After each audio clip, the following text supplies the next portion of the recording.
Hello दोस्तों, स्वागत है आपका मेरे यूट्यूब चैनल में। दोस्तों, मैं आज फिर से टॉप 50 मोस्ट इम्पॉर्टेंट क्वेश्चन लेके आया हूँ, जो कि आपकी आगामी उत्तराखंड पुलिस कांस्टेबल भर्ती परीक्षा, पटवारी भर्ती परीक्षा एवं अन्य एक दिवसीय परीक्षाओं हेतु उपयोगी होगी। और साथ ही आप लोग अपनी तैयारी को भी जांच पाएंगे। दोस्तों, जो ये 50 प्रश्नों की महत्वपूर्ण सीरीज में लाया हूँ, ये सिर्फ 50 प्रश्न ही नहीं है, आपको इसके साथ बहुत सारे प्रश्नों की जानकारी मिलेगी। और ये मान के चलिए कि लगभग 50 प्रश्नों के साथ आप 100 या उससे ज़्यादा प्रश्नों का नॉलेज आप प्राप्त करेंगे और आपको आगामी आने वाली परीक्षाओं में इनसे फ़ायदा होगा।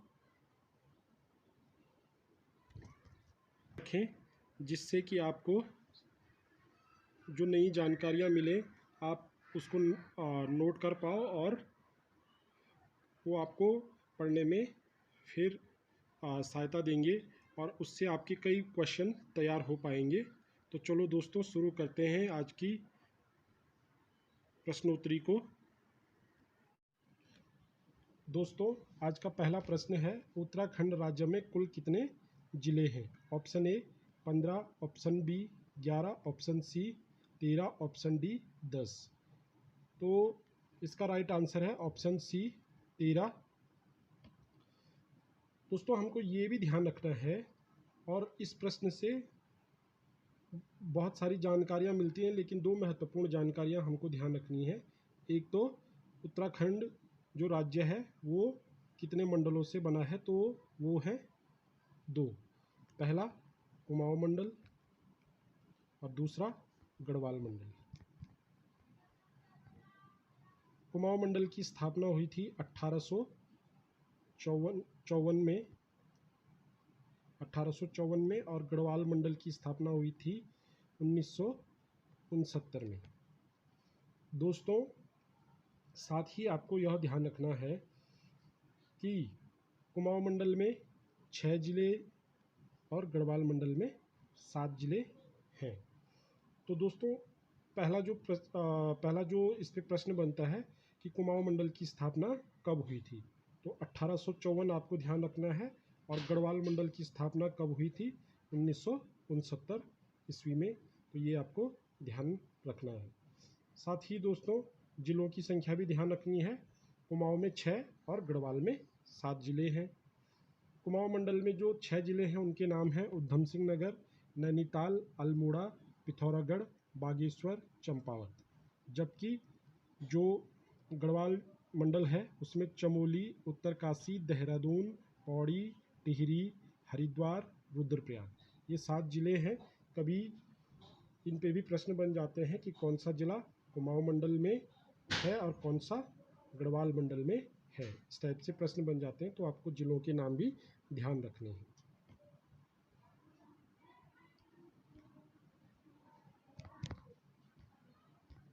दोस्तों, अगला प्रश्न, उत्तराखंड राज्य के नगर निगम का प्रमुख किसके द्वारा नियुक्त किया जाता है? तो दोस्तों, यहाँ पे एक ध्यान रखने वाली बात ये है कि नगर निगम का प्रमुख पूछा गया है और किसी और परीक्षा में घुमाने के लिए वह नगर निगम का मेयर भी पूछ सकता है। तो मेयर और प्रमुख एक ही पद का नाम है, तो आपको कंफ्यूज नहीं होना है। तो इसके ऑप्शन है, राज्य सरकार द्वारा नियुक्त किया जाता है। ऑप्शन बी, राज्यपाल द्वारा नामित किया जाता है। ऑप्शन सी, स्थानीय जनता द्वारा निर्वाचित किया जाता है। ऑप्शन डी, सभासदों द्वारा निर्वाचित किया जाता है। तो दोस्तों, इसका राइट आंसर है स्थानीय जनता द्वारा निर्वाचित किया जाता है। दोस्तों, इसको हम इस प्रकार से भी समझ सकते हैं, जिस प्रकार से ग्राम पंचायतों में प्रधान का जो चुनाव होता है वो स्थानीय जनता द्वारा उसको चुना जाता है या उसको निर्वाचित किया जाता है। तो जब जनता किसी चुनाव में प्रत्यक्ष रूप से भाग लेती है तो उसको कहते हैं प्रत्यक्ष रीति से चुना जाना। ठीक है, तो इसमें जो मेयर प्रमुख या जो मेयर होता है एवं जो सभासद होते हैं इसके, सभासद जो होते हैं इसके, ये सभी जनता द्वारा निर्वाचित होते हैं और 5 वर्ष इनका क्या होता है, कार्यकाल होता है। 5 वर्ष का इनका कार्यकाल होता है। जबकि जो डिप्टी मेयर होता है, डिप्टी मेयर, वो अप्रत्यक्ष रीति द्वारा सभासदों में से ही चुना जाता है। तो ये इस प्रश्न से कुछ संबंधित जानकारियां थी। बढ़ते हैं अगले प्रश्न की ओर।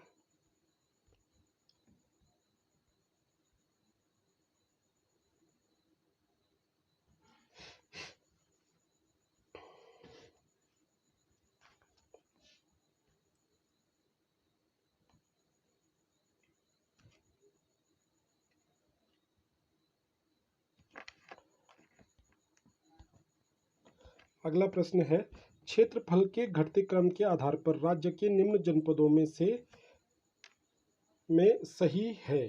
ठीक है, ऑप्शन ए है उत्तरकाशी, चमोली, पौड़ी।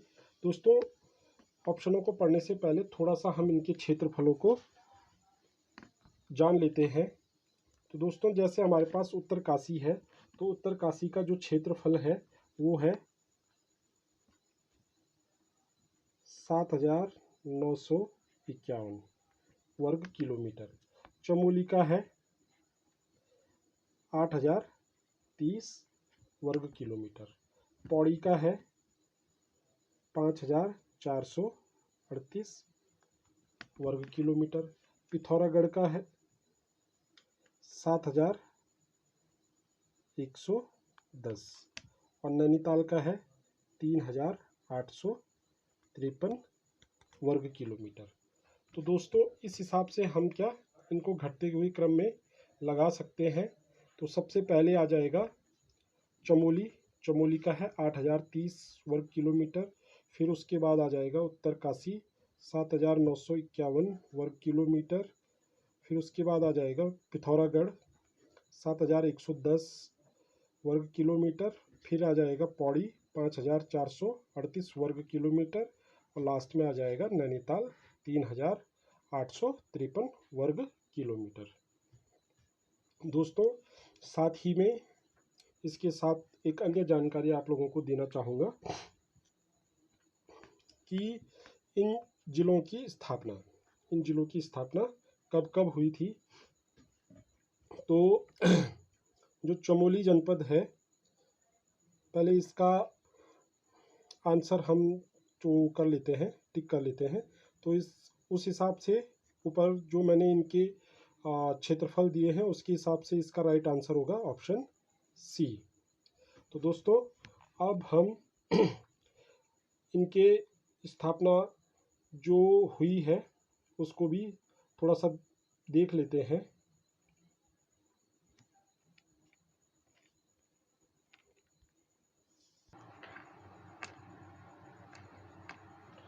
तो दोस्तों, जो चमोली की स्थापना हुई थी वो हुई थी फरवरी 1960 में। फरवरी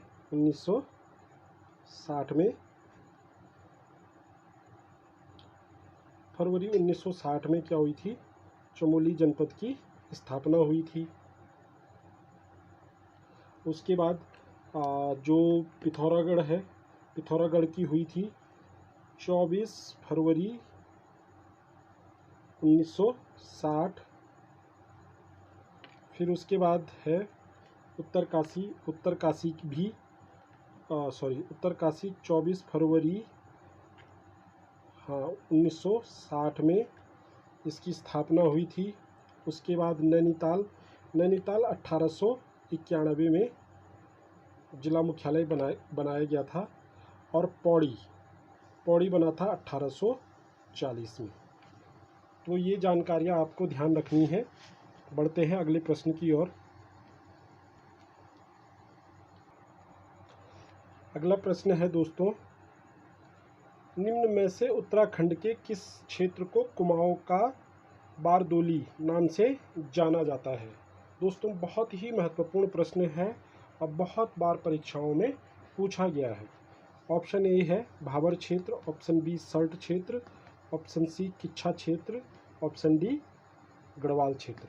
तो दोस्तों इसका राइट आंसर है सल्ट। सल्ट को कुमाऊं का बारदोली कहा गया है।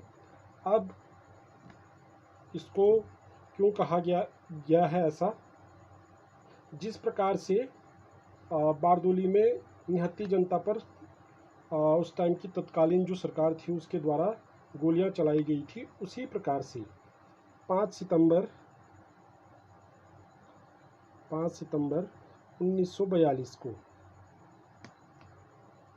निहत्ती जनता पर गोलियां चलाई गई थी। तो ये घटना 5 सितंबर 1942 को हुई थी।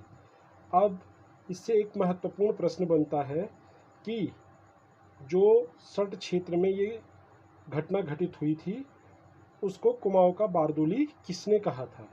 तो दोस्तों कुमाऊं का बारदोली नाम इसको महात्मा गांधी जी ने दिया था।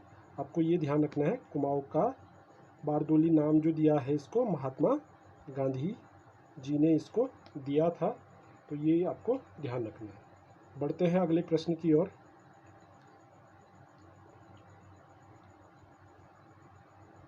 प्रसिद्ध ऐतिहासिक स्थल गौविशाण कहाँ पर स्थित है।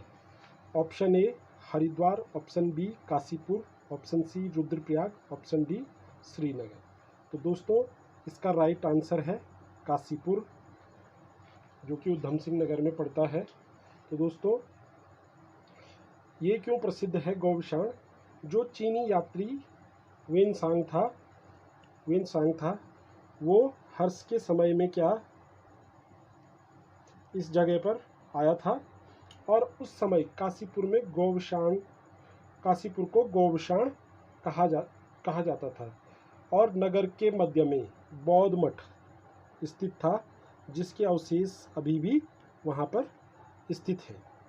तो ये जानकारी हमको ध्यान रखनी है कि जब चीनी यात्री वेनसांग हर्ष के समय में इस स्थान पर आया था तो उस टाइम पे काशीपुर को गौविशाण के नाम से जाना जाता था, और नगर के मध्य में जो था बौद्ध मठ स्थित था। तो दोस्तों बढ़ते हैं अगले प्रश्न की ओर। अगला प्रश्न है रवाई कांड। जो रवाई कांड है उत्तराखंड राज्य के किस स्थान पर हुआ था। ऑप्शन ए उत्तरकाशी में, ऑप्शन बी तिलाड़ी में, ऑप्शन सी पौड़ी में, ऑप्शन डी बागेश्वर में। तो दोस्तों इसका राइट आंसर है ऑप्शन बी तिलाड़ी में। दोस्तों तिलाड़ी में हुआ था, इसी वजह से इसका दूसरा नाम तिलाड़ी कांड भी है। दोस्तों ये घटना जो घटित हुई थी ये 30 मई 1930 को ये घटना घटित हुई थी। दोस्तों ये आपको ध्यान रखना है कि ये कई बार इससे प्रश्न ऐसा आ जाता है कि जो तिलाड़ी कांड था वह किस वजह से लोग आंदोलन को आगे बढ़े थे या लोगों ने आंदोलन किया था। तो जो तत्कालीन जो टिहरी साम्राज्य था या टिहरी जो राज्य था वहाँ के राजा थे नरेंद्र शाह। ये भी ध्यान रखना है कि जो तिलाड़ी कांड की जो घटना हुई है उस टाइम टिहरी के शासक कौन थे। तो उस टाइम टिहरी के शासक थे नरेंद्र शाह।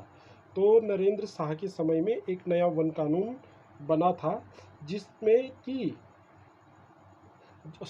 तहत कि जो किसानों की जो कृषि योग्य भूमि होती थी उसको भी वन भूमि में शामिल किया जा सकता था।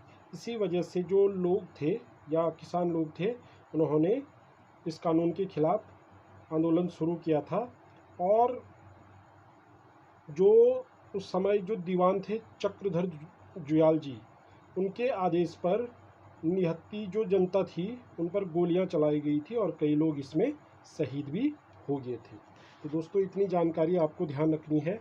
एक तो रवाई कांड को ही तिलाड़ी कांड कहते हैं, और जो रवाई कांड की जो घटना उत्तराखंड में घटित हुई थी वो तिलाड़ी में हुई थी, और ये घटना 30 मई 1930 को घटित हुई थी, और उस समय जो टिहरी के राजा थे वे थे नरेंद्र शाह। बढ़ते हैं अगले प्रश्न की ओर।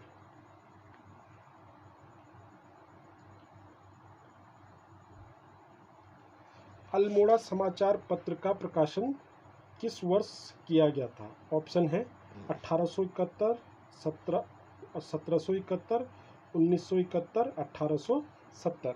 तो दोस्तों इस प्रश्न का राइट आंसर है 1871। दोस्तों जो अल्मोड़ा समाचार पत्र था ये 1918 में इसको बंद कर दिया गया था और इसके बाद बद्रीदत्त पांडे जो कुमाऊं केसरी के नाम से जाने जाते हैं, उन्होंने अल्मोड़ा से ही शक्ति समाचार पत्र प्रकाशित किया था। तो दोस्तों जो अल्मोड़ा अखबार था वो 1871 में खुला था और बंद हुआ था 1918 में। और इसके बाद बद्रीदत्त पांडे जी जो कि पहले अल्मोड़ा समाचार पत्र में शामिल थे, उन्होंने शक्ति समाचार पत्र जो शक्ति समाचार पत्र का साप्ताहिक संस्करण निकाला। तो इस प्रश्न से हमको ये जानकारी प्राप्त होती है। बढ़ते हैं अगले प्रश्न की ओर। इसमें दोस्तों ये चीज़ें जरूर ध्यान रखना कि जो अल्मोड़ा समाचार पत्र था वो कब बंद हुआ था, तो ये भी आपको ध्यान रखना है 1918 में। और उसके बाद अल्मोड़ा समाचार पत्र के रिप्लेसमेंट के तौर पर कौन सा अखबार निकाला गया था, तो उसका नाम है शक्ति। बढ़ते हैं अगले प्रश्न की ओर।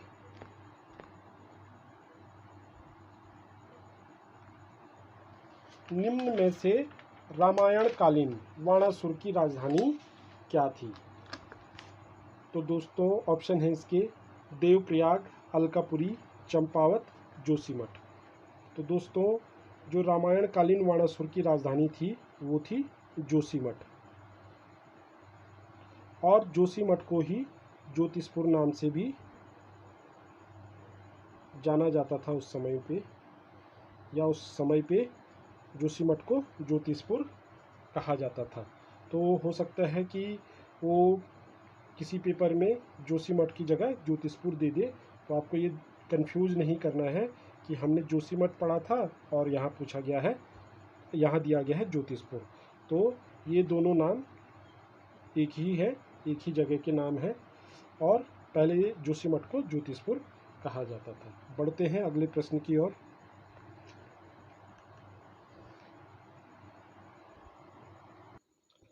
अगला प्रश्न है पंवार राजाओं के शासनकाल में किस काव्य की रचना की गई थी? ऑप्शन ए गणराजवंश काव्य की, ऑप्शन बी सुदर्शनोदय काव्य की, ऑप्शन सी मानोदय काव्य की, ऑप्शन डी उपयुक्त सभी। तो दोस्तों इसका राइट आंसर है उपयुक्त सभी। जो ये सभी काव्य हैं इनकी रचना पंवार राजाओं के शासनकाल में की गई थी। बढ़ते हैं दोस्तों अगले प्रश्न की ओर।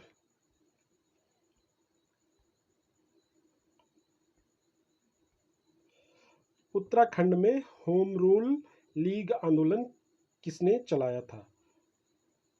उत्तराखंड में होम रूल लीग जो आंदोलन था वो किसने चलाया था? तो दोस्तों ऑप्शन है विक्टर मोहन जोशी, बद्रीदत्त पांडे, चिरंजी लाल और उपयुक्त सभी। तो दोस्तों इसका राइट आंसर है उपयुक्त सभी। इन तीनों लोगों ने होम रूल लीग आंदोलन उत्तराखंड में चलाया था। दोस्तों आपको पता होगा कि 1914 में बाल गंगाधर तिलक और एनी बेसेंट ने home rule league home rule league आंदोलन चलाया था और उसी से प्रेरित होकर विक्टर मोहन जोशी, बद्रीदत्त पांडे और चिरंजी लाल ने होम रूल लीग आंदोलन उत्तराखंड में चलाया था। बढ़ते हैं अगले प्रश्न की ओर।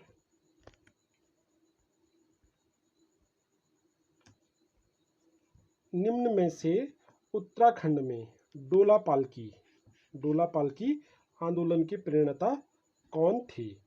Option A Khushiram, option B Baldev Arya, option C Jayanand Bharti, option D Hariprasad Tamta. तो दोस्तों इसका राइट आंसर है ऑप्शन सी जयानंद भारती। दोस्तों जो ये आंदोलन है ये शिल्पकारों से संबंधित है, ठीक है, जिसका उद्देश्य जो उद्देश्य था वो था श्रवण दुल्हों की तरह सम्मान पाने के लिए ये आंदोलन चलाया गया था, और ये आंदोलन चलाया गया था 1930 में। ये भी ध्यान रखना है आपने, जो डोला पाल के आंदोलन था वो कब चलाया गया था, तो ये 1930 में जयानंद भारती द्वारा इसका नेतृत्व किया गया था। और इसका जो संबंध है वो क्या है, शिल्पकारों से इसका संबंध है। तो बढ़ते हैं दोस्तों अगले प्रश्न की ओर।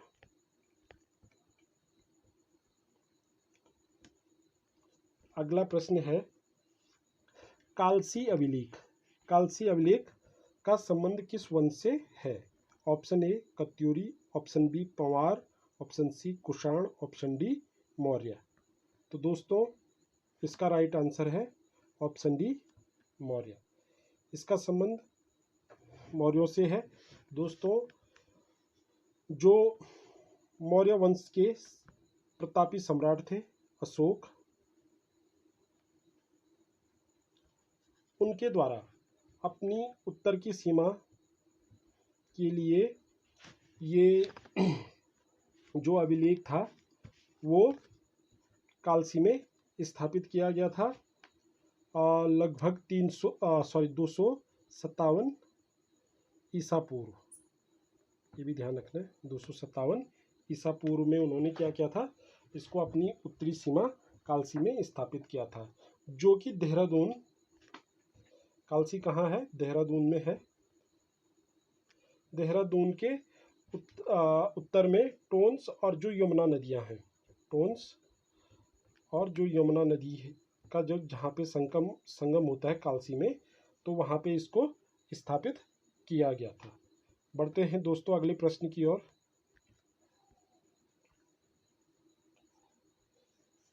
विंटरलाइन नामक प्राकृतिक घटना का दृश्य उत्तराखंड में कहाँ पर दिखाई देता है?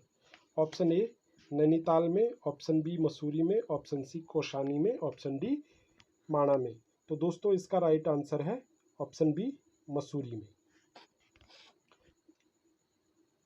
बढ़ते हैं अगले प्रश्न की ओर।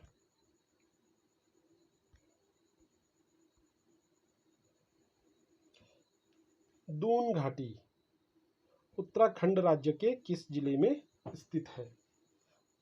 Option A Dehradun, option B Haridwar, option C Rishikesh, option D इनमें से कोई नहीं। तो इसका राइट आंसर है ऑप्शन ए देहरादून। जो दून घाटी है, दून घाटी के नाम से ही इसको देहरादून नाम मिला है।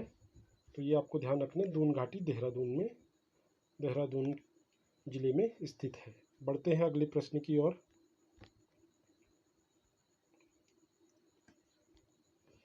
निम्न में से कौन सी नदी केदारनाथ से रुद्रप्रयाग तक बहती है? केदारनाथ से रुद्रप्रयाग तक बहती है। Option A Bhagirathi, option B Alaknanda, option C Saryu, option D Mandakini. तो दोस्तों इसका जो राइट आंसर है वो है मंदाकिनी।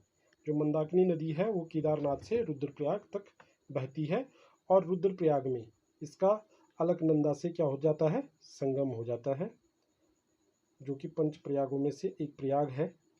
तो आपको ये भी ध्यान रखना है कि रुद्रप्रयाग में किन दो नदियों का संगम होता है, अलकनंदा और मंदाकिनी का संगम होता है। बढ़ते हैं अगले प्रश्न की ओर।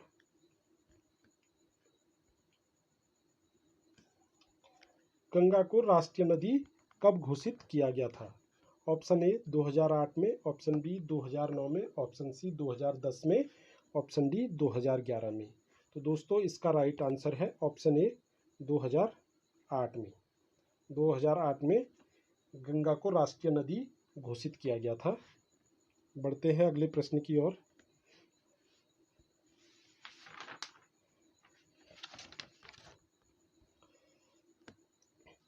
खतलिंग ग्लेशियर उत्तराखंड के किस जिले में स्थित है?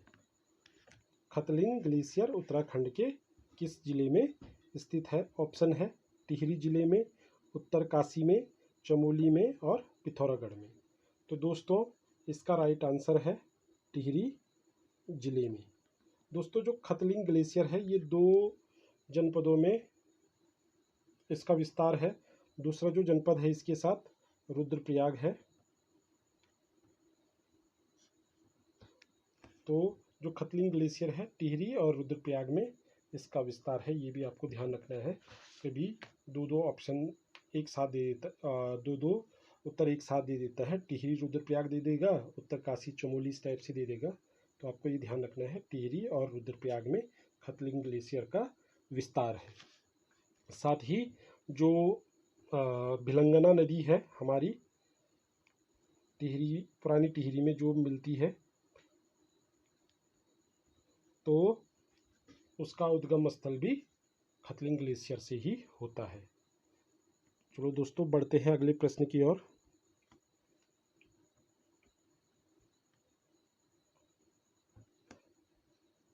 भागीरथी और अलकनंदा नदियों को किस नाम से जाना जाता है?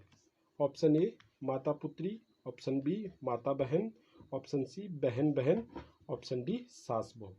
तो दोस्तों इसका राइट आंसर है सास बहू। दोस्तों भागीरथी को सास कहा जाता है और अलकनंदा को बहू। इस हिसाब से इसका जो राइट आंसर है सास बहू सास बहू होगा। बढ़ते हैं अगले प्रश्न की ओर।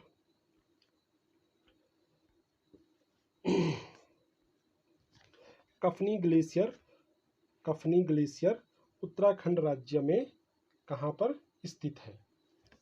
ऑप्शन चंपावत, पिथौरागढ़, उत्तरकाशी, बागेश्वर। तो दोस्तों इसका जो राइट आंसर है कफनी ग्लेशियर बागेश्वर में स्थित है, ये आपको ध्यान रखना है। बढ़ते हैं अगले प्रश्न की ओर।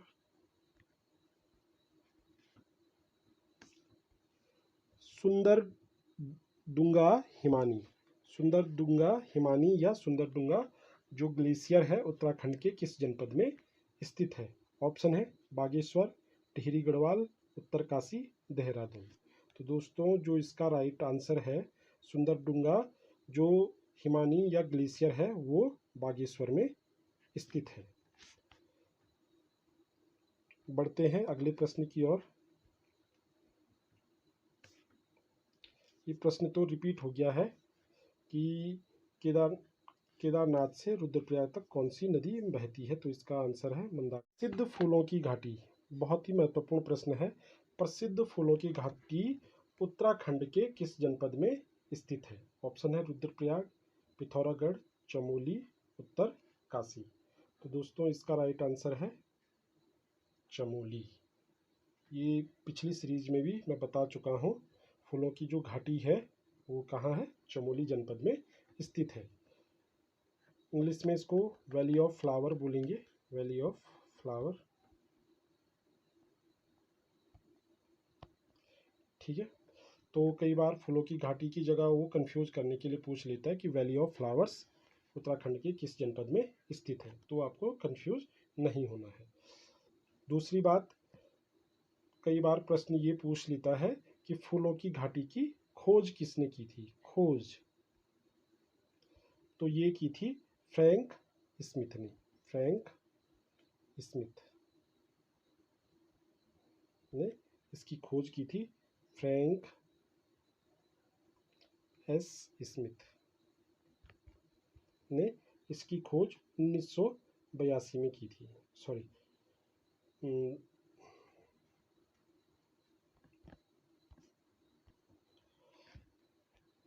तो दोस्तों जो वैली ऑफ फ्लावर की जो खोज की थी वो की थी 1931 में। और जो मैं 1982 बोल रहा था, 1982 में यूनेस्को ने इसको विश्व धरोहर में के रूप में घोषित किया था, विश्व धरोहर।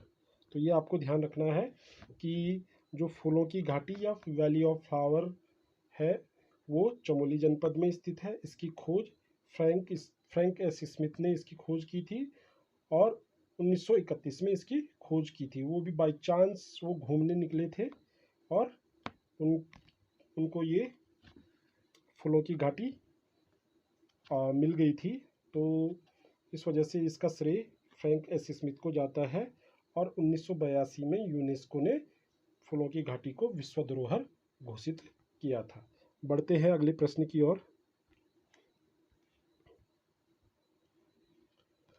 चमोली जनपद में स्कीइंग के लिए प्रसिद्ध बुग्याल कौन सा है? चमोली जनपद में स्कीइंग के लिए कौन सा बुग्याल प्रसिद्ध है? ऑप्शन है बगजी, दयारा, औली, वेदनी। तो दोस्तों इसका जो राइट आंसर है वो औली है।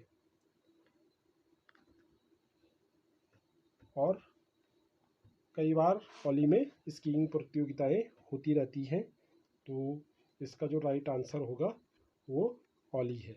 और कई बार प्रश्न ये भी पूछता है कि औली किस जनपद में स्थित है, तो वो चमोली में स्थित है। बढ़ते हैं अगले प्रश्न की ओर। निम्नलिखित में से किस राष्ट्रीय उद्यान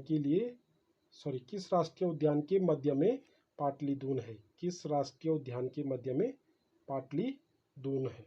ऑप्शन है गोविंद राष्ट्रीय उद्यान, जिम कॉर्बेट राष्ट्रीय उद्यान, नंदा देवी राष्ट्रीय उद्यान, गंगोत्री राष्ट्रीय उद्यान। तो दोस्तों जो इसका राइट आंसर है जिम कॉर्बेट राष्ट्रीय उद्यान। आपको दोस्तों ये ध्यान रखना है, जो जिम कॉर्बेट राष्ट्रीय उद्यान है इसकी स्थापना 1936 में की गई थी और ये भारत ही नहीं एशिया का भी पहला राष्ट्रीय उद्यान है। दूसरी बात, जो जिम कॉर्बेट राष्ट्रीय उद्यान है वो पौड़ी और नैनीताल में इसका फैलाव है।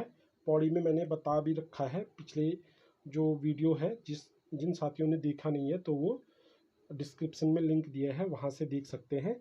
जो पौड़ी में इसका जो क्षेत्र फैला हुआ है 312.76 स्क्वायर वर्ग किलोमीटर और नैनीताल में 208.8 वर्ग किलोमीटर इसका क्षेत्रफल फैला हुआ है। जो 1936 में जो तत्कालीन गवर्नर थे सर हेली, उनके नाम पे इसका नाम हेली राष्ट्रीय उद्यान रखा गया था। फिर स्वतंत्रता के बाद यानी 1947 के बाद इसका नाम रामगंगा नेशनल पार्क रखा गया और उसके बाद 1957 में प्रकृति प्रेमी जिम कॉर्बेट के नाम पे इसका नाम जिम कॉर्बेट राष्ट्रीय उद्यान रखा गया है। 1957 में इसका नाम बदल के क्या कर दिया गया, जिम कॉर्बेट राष्ट्रीय उद्यान कर दिया गया। तो साथ ही दोस्तों थोड़ा सा हम इनके क्षेत्रफल पे भी ध्यान देते हैं, क्योंकि कई बार प्रश्न आता है कि इन उद्यानों को क्षेत्रफल की दृष्टि से क्रमबद्ध कीजिए। तो जो हमारे पास गोविंद राष्ट्रीय उद्यान है उसका जो क्षेत्रफल है वो है 472 वर्ग किलोमीटर। जो जिम कॉर्बेट राष्ट्रीय उद्यान है वो है 520.82 वर्ग किलोमीटर। जो नंदा देवी राष्ट्रीय उद्यान है उसका है क्षेत्रफल 624 वर्ग किलोमीटर और जो गंगोत्री राष्ट्रीय उद्यान है और सबसे बड़ा राष्ट्रीय उद्यान भी है तो 2390 वर्ग किलोमीटर क्या है इसका क्षेत्रफल है। दोस्तों जो गोविंद राष्ट्रीय उद्यान है ये उत्तरकाशी में है, ये भी ध्यान रखना है आपको। और जो गंगोत्री राष्ट्रीय उद्यान है ये भी क्या है, उत्तरकाशी में स्थित है। उसके बाद जो जिम कॉर्बेट वो मैं बता ही चुका हूँ, पौड़ी और नैनीताल में और नंदा देवी कहाँ है, चमोली में। ये भी आपको ध्यान रखना है, कभी प्रश्न अलग से दे देता है कि गोविंद राष्ट्रीय उद्यान किस जिले में है, जिम कॉर्बेट राष्ट्रीय उद्यान किस जिले में है, नंदा देवी राष्ट्रीय उद्यान किस जिले में है और गंगोत्री राष्ट्रीय उद्यान किस जिले में है। इस टाइप से भी प्रश्न पूछ सकता है। तो जितने टाइप से वो प्रश्न पूछ सकता था उस टाइप से मैंने बनाने की कोशिश की है। और दोस्तों, जो पाटलिदून है, जो पाटलिदून है वो कहाँ है? जिम कॉर्बेट जो राष्ट्रीय उद्यान है इसके ठीक मध्य में स्थित है। तो इतनी जानकारी हमको इस प्रश्न से मिलती है। बढ़ते हैं अगली प्रश्न की ओर।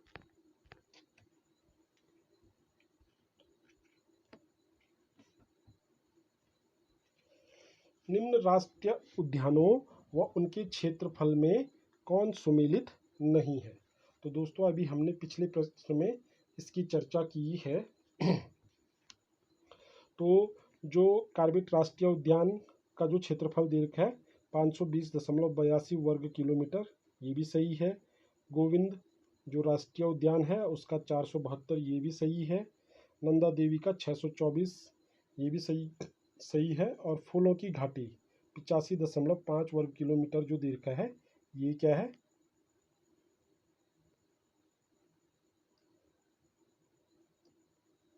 ये क्या है? रॉन्ग है। इसका जो राइट आंसर होना चाहिए वो है 87.5 वर्ग किलोमीटर। देखिए, थोड़ा सा 2 अंक उसने कम कर दिए और प्रश्न आपको परोस दिया। यहीं पे कंफ्यूजन होता है। तो आपको जो डेटा है उसको ज़्यादा स्ट्रॉन्ग बनाना है अपना, जिससे कि आपको दिक्कत ना हो। और फूलों की घाटी की जो खोज की थी वो फ्रैंक एस स्मिथ ने की थी, ये भी मैं आपको बता चुका हूँ। और फूलों की घाटी का एक अन्य नाम भी है, वो है पिंडर घाटी। पिंडर घाटी इसका क्या है? अन्य नाम। दोस्तों, जो पिंडर घाटी है जिसमें कि पिंड और जो शब्द है उसका अर्थ होता है हिम, हिम का अर्थ बर्फ। तो इस प्रकार इस प्रश्न से हमें ये जानकारियाँ मिलती हैं। बढ़ते हैं अगले प्रश्न की ओर।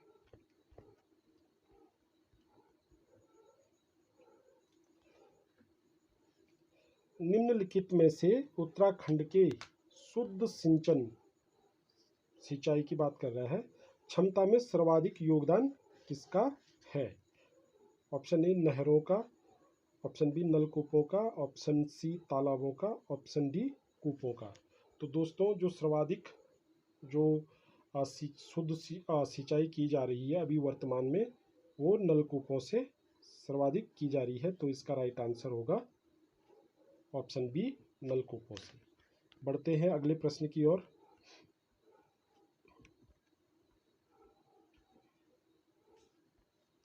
निम्नलिखित में से कौन सा प्रयाग पंच प्रयागों में शामिल नहीं है? ये ध्यान रखना है, पंच प्रयागों में शामिल नहीं है। ऑप्शन है देवप्रयाग, कर्णप्रयाग, नंदप्रयाग, केशवप्रयाग। अब देखिए दोस्तों, सबसे जो इम्पोर्टेंट बात है, कर्णप्रयाग, नंदप्रयाग, केशवप्रयाग, ये तीनों हैं तो अलकनंदा नदी के साथ ही इनका संगम बनता है। लेकिन इसमें केशव प्रयाग पंच प्रयागों में नहीं गिना जाता है। जो केशव प्रयाग है वो पंच प्रयागों में नहीं गिना जाता है। तो इस हिसाब से जो इसका राइट आंसर होगा वो होगा केशव प्रयाग। देखिए, देव प्रयाग में अलकनंदा और भागीरथी का संगम होता है। कर्णप्रयाग में अलकनंदा, लिख लेता हूँ मैं, अलकनंदा और भागीरथी, और कर्णप्रयाग में होता है अलकनंदा प्लस पिंडर नदी का। नंदप्रयाग में होता है अलकनंदा और नंदाकिनी नदी का संगम होता है। और जो अन्य दो हैं हमारे पास, एक है पंचप्रयागों में रुद्रप्रयाग,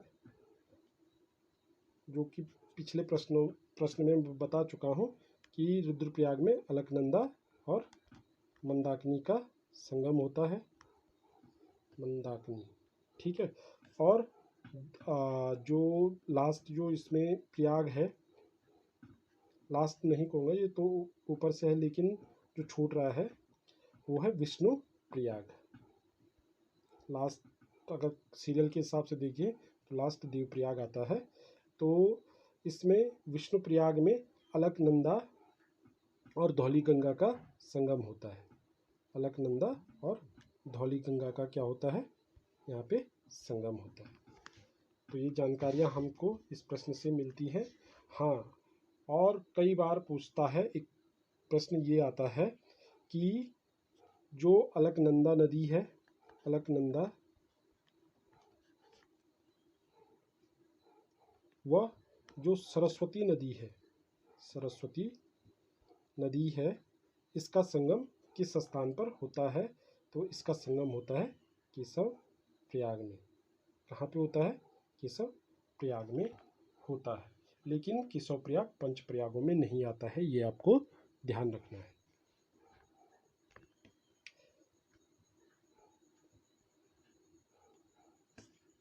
बढ़ते हैं दोस्तों अगले प्रश्न की ओर। निम्नलिखित 4 धामों में से कौन सा धाम सर्वाधिक ऊंचाई पर स्थित है? Option A Badrinath, option B Kedarnath, option C Gangotri, option D Yamunotri. तो दोस्तों सबसे पहले इनकी समुद्र तल से ऊंचाई लिख लेते हैं, या मैं आपको बता देता हूँ। जो बद्रीनाथ है वो समुद्र तल से है 3133 मीटर, ऊंचाई क्या होगी मीटर में। फिर जो केदारनाथ है 3584 मीटर। उसके बाद है गंगोत्री 3048 और यमुनोत्री की है 3293। ठीक है, तो आंसर अब आपको आइडिया लग ही जाएगा। सर्वाधिक ऊंचाई पे क्या हो जाएगा? केदारनाथ हो जाएगा। इनमें से 3584 मीटर की ऊंचाई में स्थित है। इसके साथ ही आपको यह भी ध्यान रखना है, बद्रीनाथ जो मंदिर है वो चमोली में है, केदारनाथ रुद्रप्रयाग में, गंगोत्री और यमुनोत्री कहाँ है? उत्तर काशी में। साथ ही दोस्तों आपको यहाँ पे एक प्रश्न और ध्यान रखना है कि इसने यहाँ पे मंदिर दिए थे और उनमें से ही हमने चूज करना था। लेकिन कई बार प्रश्न पूछता है कि उत्तराखंड में सर्वाधिक ऊंचाई पर स्थित मंदिर कौन सा है? उत्तराखंड में सर्वाधिक ऊंचाई पर स्थित मंदिर कौन सा है? तो वो है तुंगनाथ, जो कि रुद्रप्रयाग जिले में पड़ता है। ठीक है, और जो इसकी ऊंचाई है 3680 मीटर इसकी क्या है? समुद्र तल से ऊंचाई है। तो ये जानकारियां हमको इस प्रश्न से मिलती थी। बढ़ते हैं अगले प्रश्न की ओर।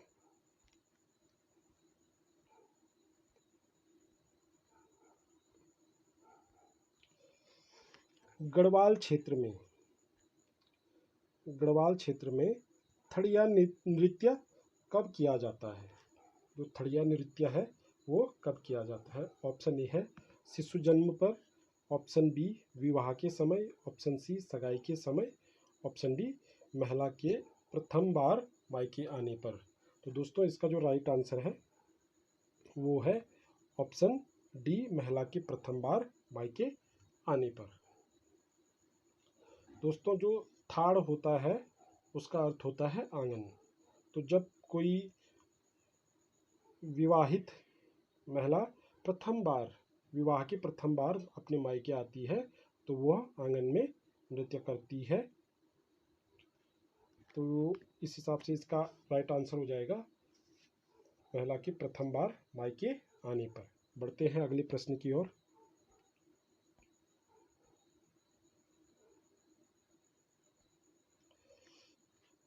भाटा साटा किस प्रकार का गीत है? ऑप्शन है देशभक्तिपूर्ण गीत, धार्मिक गीत, मनोरंजनात्मक गीत और उपरोक्त में से कोई नहीं। तो दोस्तों इसका राइट आंसर है मनोरंजनात्मक गीत। बढ़ते हैं दोस्तों अगले प्रश्न की ओर। अगला प्रश्न है अस्कोट आराकोट अभियान निम्न में से किसके द्वारा संचालित किया जाता है? ऑप्शन है भारत सरकार, यूनेस्को, पहाड़ संस्थान और कुमाऊं मंडल निगम KMU। तो दोस्तों इसका राइट आंसर है पहाड़ संस्थान द्वारा अस्कोट आराकोट अभियान चलाया जाता है। बढ़ते हैं अगले प्रश्न की ओर।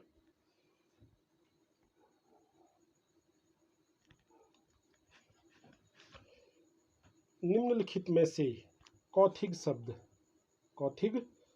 का क्या अर्थ है?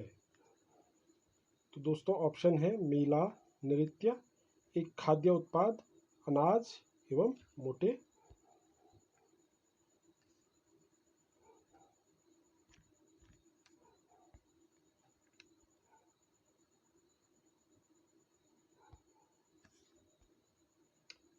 मोटे अनाज।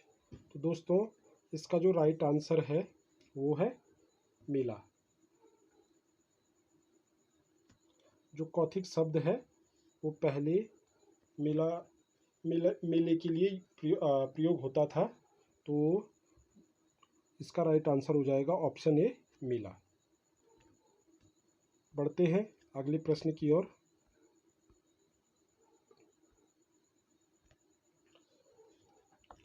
वर्ष 2011 के अनुसार उत्तराखंड के शहरी आबादी में कितने प्रतिशत की दशकीय वृद्धि दर्ज की गई या दर्ज हुई है? तो दोस्तों दशकीय वृद्धि दर पूछ रहा है, जो कि भारत में जो जनगणना होती है वो प्रत्येक 10 वर्ष बाद होती है। तो 2011 के अनुसार जो शहरी आबादी में कितने प्रतिशत दशकीय वृद्धि दर पूछ रहा है, तो 2001 से 2011 के बीच जो शहरी आबादी में प्रतिशत दशकीय वृद्धि हुई होगी उसके बारे में हमको इसका आंसर देना है। तो दोस्तों इसका आंसर है, पहले ऑप्शन देख लेते हैं। 18.81, 29.36, 34.38 और 39.94। तो दोस्तों इसका राइट आंसर है 39.94। तो ऑप्शन डी क्या हो जाएगा, इसका राइट आंसर हो जाएगा। बढ़ते हैं दोस्तों अगले प्रश्न की ओर।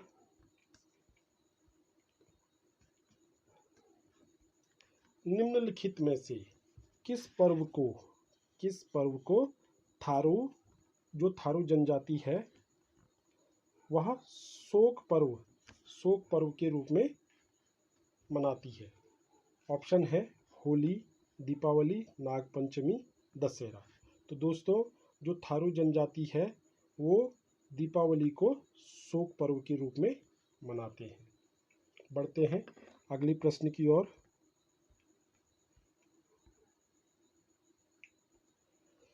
निम्नलिखित में से उत्तराखंड की किस जनजाति के लोग मैथिली, अवधी, भावरी, नेपाली और मिश्रित पहाड़ी आदि बोलियां बोलते हैं? दोस्तों ऑप्शन है इसके थारू, जौनसारी, बोक्सा और राजी। तो इसका राइट आंसर है जो थारू जनजाति है वो क्या ये सारी भाषाएं बोलती है। जो थारू जनजाति है वो उधम सिंह नगर और उससे उधम सिंह नगर जो डिस्ट्रिक्ट है और उससे रिलेटेड टच जो जनपद हैं उनमें मिलती है। और ये क्या है, इसका जो कुछ हिस्सा जो नेपाल से टच होता है तो और यूपी से भी टच होता है, तो इस वजह से इन लोगों की जो भाषा होती है वो क्या होती है, ये लोग मैथिली भी बोलते हैं, अवधी भी बोलते हैं, भावरी, नेपाली और मिश्रित भाषा ये क्या करते हैं, बोलते हैं। भावरी जो भाषा बोली गई है, जो भाबर क्षेत्र में जो भाषा बोली जाती है उसको भावरी कहा जाता है। तो इस प्रश्न का राइट आंसर हो जाएगा थारू। दोस्तों बढ़ते हैं अगले प्रश्न की ओर।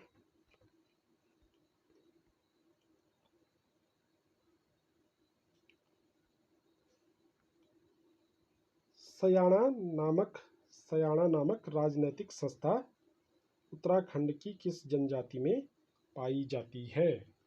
सयाना नामक राजनैतिक संस्था उत्तराखंड की किस जनजाति में पाई जाती है? ऑप्शन है दोस्तों भोटिया, जौनसारी, सौका, जाड़। तो दोस्तों इस प्रश्न का राइट आंसर है जौनसारी, यानी ऑप्शन बी इसका क्या हो जाएगा, राइट आंसर हो जाएगा। दोस्तों पहले जो जौनसारी लोग थे तो उनकी जो प्रत्येक ग्राम पंचायत जो ये कह सकते हैं कि प्रत्येक गांव पंचायत की जगह खुमरी नामक समिति होती थी। खुमरी नामक समिति, ये पूछा जा सकता है आपको पेपर में। जो खुमरी नामक इनकी जो समिति होती थी, समिति होती थी, जो इसका मुखिया होता था, जो इसका मुखिया होता था उसको कहते थे सयाना।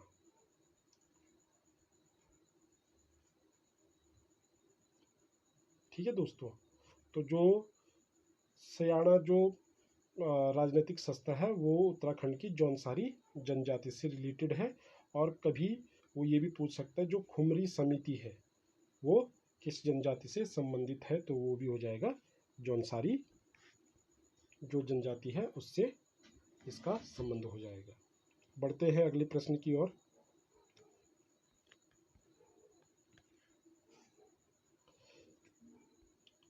निम्नलिखित में से बोक्सा जनजाति के लोगों का त्योहार कौन सा है?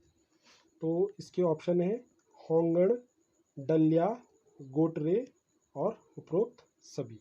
तो दोस्तों इसका जो आंसर है ये सारे क्या हैं, जो बोक्सा जनजाति है उसके त्योहार हैं।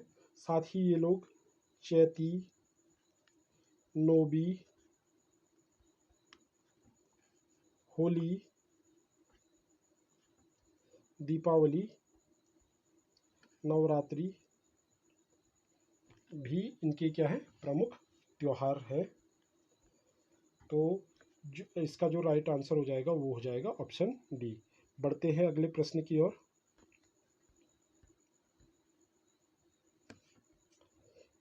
निम्नलिखित में से उत्तराखंड का प्रथम पावर हाउस कौन सा है? ऑप्शन है उत्तराखंड का ही क्यों, उत्तर भारत का बोल सकते हैं सीधे, उत्तर भारत का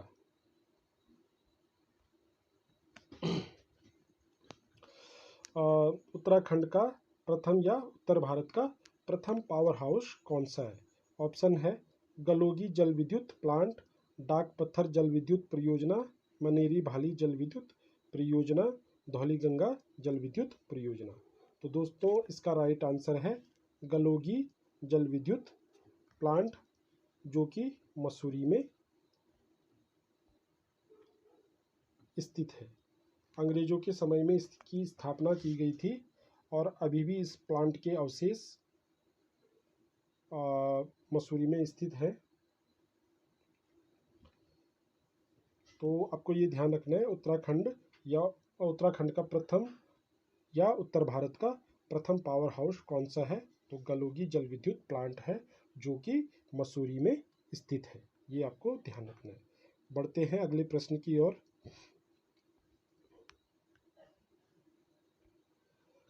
राज्य आयोग का पदेन अध्यक्ष कौन होता है? राज्य आयोग का पदेन अध्यक्ष कौन होता है? तो दोस्तों ऑप्शन है इसके राज्यपाल, मुख्यमंत्री, वित्त मंत्री, वित्त सचिव। तो दोस्तों इसका राइट आंसर है, करेक्ट आंसर मुख्यमंत्री। मुख्यमंत्री क्या होता है? राज्य आयोग का पदेन अध्यक्ष होता है। दोस्तों जिस प्रकार योजना आयोग, जो योजना आयोग था, जो कि अब इसको हम नीति आयोग कहते हैं, नीति आयोग, तो इसका जो पदेन अध्यक्ष होता है वो कौन होता है? प्रधानमंत्री होता है। इसका जो पदेन अध्यक्ष होता है प्रधानमंत्री होता है, जो कि राज्य के लिए जो केंद्र सरकार है, केंद्र सरकार के लिए उसकी रणनीतियां तैयार करता है।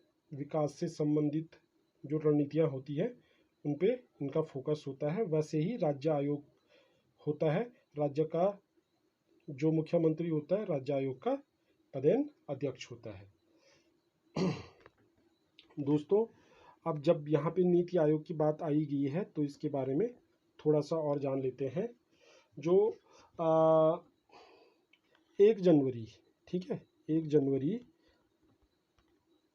2015 को, 1 जनवरी 2015 को योजना आयोग का नाम बदलकर या योजना आयोग की जगह नीति आयोग लाया गया है, ठीक है।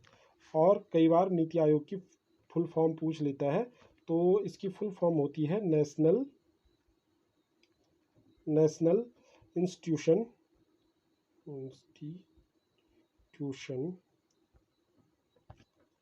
फॉर ट्रांसफॉर्मिंग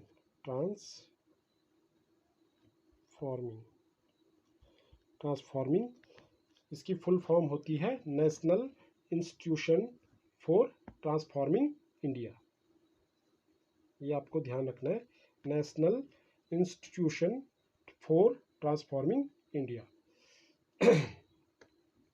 ये आपको ध्यान रखना है कि नीति आयोग 1 जनवरी 2015 को इसने योजना आयोग का स्थान लिया, ठीक है। इसके जो प्रथम उपाध्यक्ष थे इसके उपाध्यक्ष, वो थे अरविंद पनगड़िया। इसके क्या थे? प्रथम उपाध्यक्ष थे। और दोस्तों, वर्तमान में इसके जो उपाध्यक्ष हैं, बल्कि मई 2022 में इन्होंने अपना कार्यभार ग्रहण किया है। डॉक्टर सुमन बेरी क्या है? वर्तमान में इसके उपाध्यक्ष हैं, जो कि एक प्रसिद्ध अर्थशास्त्री हैं। तो ये जानकारियां आपको ध्यान रखनी है। राज्य आयोग का जो पदेन अध्यक्ष होता है वो कौन होता है? मुख्यमंत्री। इससे संबंधित जो जानकारियां थी वो मैं आपको बता चुका हूँ। बढ़ते हैं अगले प्रश्न की ओर।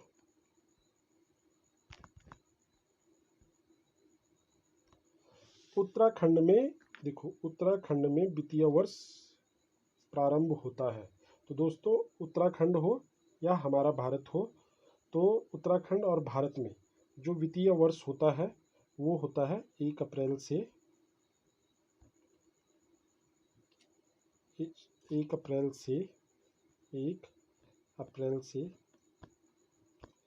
31 मार्च तक। तो लास्ट कौन सा होता है? 31 मार्च, और शुरू होता है 1 अप्रैल से। तो उस हिसाब से इसका जो राइट आंसर हो जाएगा ऑप्शन बी, 1 अप्रैल हो जाएगा। तो उत्तराखंड में वित्तीय वर्ष प्रारंभ 1 अप्रैल से होता है। बढ़ते हैं दोस्तों अगले प्रश्न की ओर। दोस्तों, अगला प्रश्न है, निम्न में से उत्तराखंड लोक सेवा आयोग के प्रथम अध्यक्ष कौन थे? ऑप्शन है दोस्तों, प्रथम अध्यक्ष पूछ रहा है उत्तराखंड लोक सेवा आयोग, UKPSC। ऑप्शन है Shri AP Nawani, option B Shri AK Das, option C JS Negi, lieutenant general JS Negi, option D lieutenant general MC Bhandari. तो दोस्तों, इसका जो राइट आंसर है वो है option A, Shri AP Nawani. बढ़ते हैं दोस्तों अगले प्रश्न की ओर।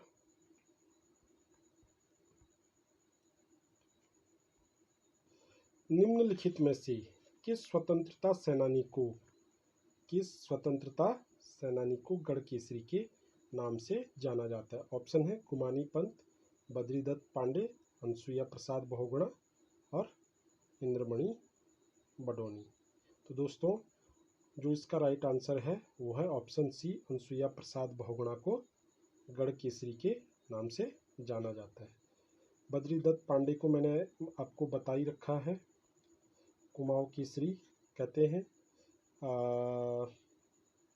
इंद्रमणि बडोनी को उत्तराखंड का गांधी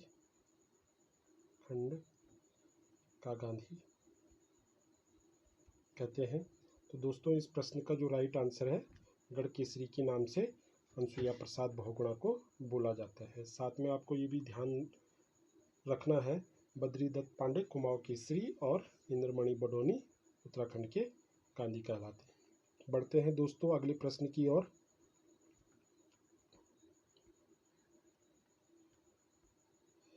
प्रसिद्ध बाल साहित्यकार रस्किन बॉन्ड की निम्न में से प्रथम रचना कौन सी है? वैसे ये सारी रचनाएं उन्हीं की हैं, तो प्रथम रचना पूछ रहा है। पहली रचना A hunter man, option B room of the roof, option C man and forest, option D इनमें से उपरोक्त में से कोई नहीं। तो दोस्तों इसका जो राइट आंसर होगा, उनकी जो पहली रचना थी रूम ऑफ द रूफ है। जो रस्किन बॉन्ड है, इनकी जो फर्स्ट जो रचना है वो क्या है? Room of the roof. तो इसका राइट आंसर हो जाएगा ऑप्शन बी हो जाएगा कि रस्किन बॉन्ड की प्रथम रचना रूम ऑफ द रूफ है। बढ़ते हैं अगले प्रश्न की ओर।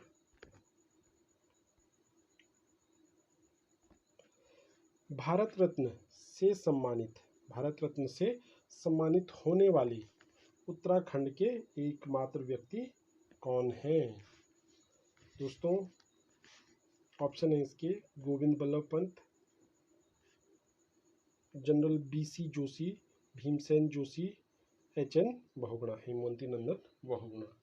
तो दोस्तों इसका राइट आंसर है ऑप्शन ए गोविंद बल्लभ पंत, जिनको कि हिमालय पुत्र के नाम से भी जाना जाता है, बहुत बार पूछा जाता है हिमालय पुत्र। ठीक है दोस्तों, साथ ही आपको ये याद रखना है कि 1946 में ये उत्तर प्रदेश के प्रथम मुख्यमंत्री बने थे। उत्तर प्रदेश के प्रथम मुख्यमंत्री बने थे, ये आपको ध्यान रखना है। ठीक है, और 26 जनवरी 1957 को इनको भारत रत्न दिया गया था। 26 जनवरी 1957 को इनको भारत रत्न दिया गया था, जो कि भारत सरकार का क्या है? सर्वोच्च नागरिक सम्मान है। ये भी आपको ध्यान रखना है, जो भारत रत्न जो पुरस्कार है वो भारत का सर्वोच्च नागरिक सम्मान है। बढ़ते हैं दोस्तों अगले प्रश्न की ओर।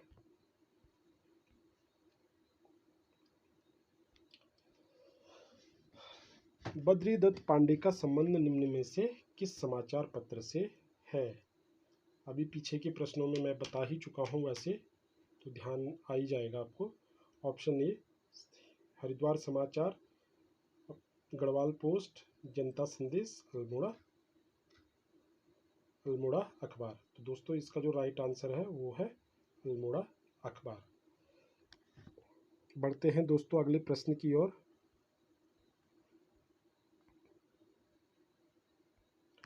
विज्ञान धाम उत्तराखंड के किस शहर में स्थित है? ऑप्शन है देहरादून, हरिद्वार, श्रीनगर और ऋषिकेश। तो दोस्तों इसका जो राइट आंसर है वो है ऑप्शन ए देहरादून। देहरादून में क्या है? विज्ञान धाम स्थित है। बढ़ते हैं अगले प्रश्न की ओर।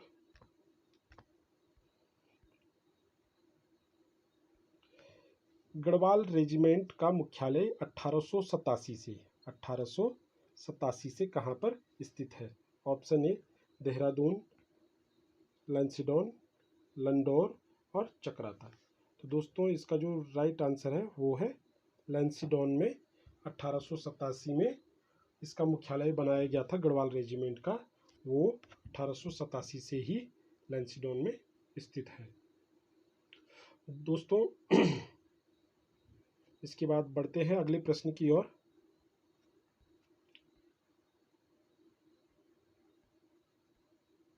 उत्तराखंड में कुमाऊं रेजिमेंट पर डाक टिकट कब जारी किया गया था? ऑप्शन है कुमाऊं रेजिमेंट पर डाक टिकट कब जारी किया गया था? 1980, 1983, 1985, 1988। तो दोस्तों इसका राइट आंसर है 1988। दोस्तों जो कुमाऊं रेजिमेंट है इसकी जो स्थापना हुई थी वो हुई थी 27 अक्टूबर 1945 को।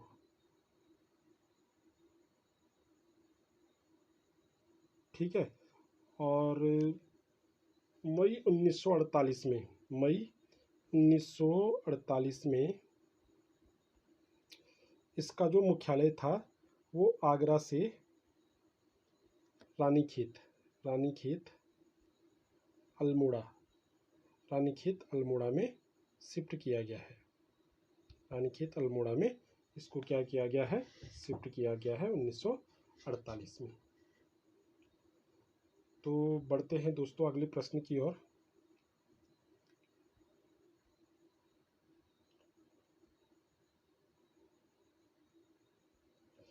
निम्न में से उत्तराखंड के किस फुटबॉल खिलाड़ी को चाइना वॉल के नाम से जाना जाता है? ऑप्शन है राम बहादुर छेत्री, त्रिलोक सिंह बसेड़ा, रमेश सिंह रावत, वीर बहादुर। तो दोस्तों इसका जो राइट आंसर है वो है राम बहादुर छेत्री। राम बहादुर छेत्री को हम क्या कहते हैं, चाइना वॉल के नाम से हम इनको जानते हैं। बढ़ते हैं दोस्तों अगला प्रश्न है अरुण जखमोला का संबंध किस खेल से है? वॉलीबॉल, क्रिकेट, बास्केटबॉल, नौकायन। तो दोस्तों इसका जो राइट आंसर है अरुण जखमोला वॉलीबॉल के खिलाड़ी है, तो इनका संबंध हो जाएगा वॉलीबॉल से। तो ये थे दोस्तों आज के 50 महत्वपूर्ण प्रश्न। दोस्तों आशा है कि आपको आज का जो सेशन था वो अच्छा लगा होगा। दोस्तों यदि आपको आज का सेशन अच्छा लगा है तो इसको ज़्यादा से ज़्यादा लाइक, शेयर और सब्सक्राइब करें। धन्यवाद।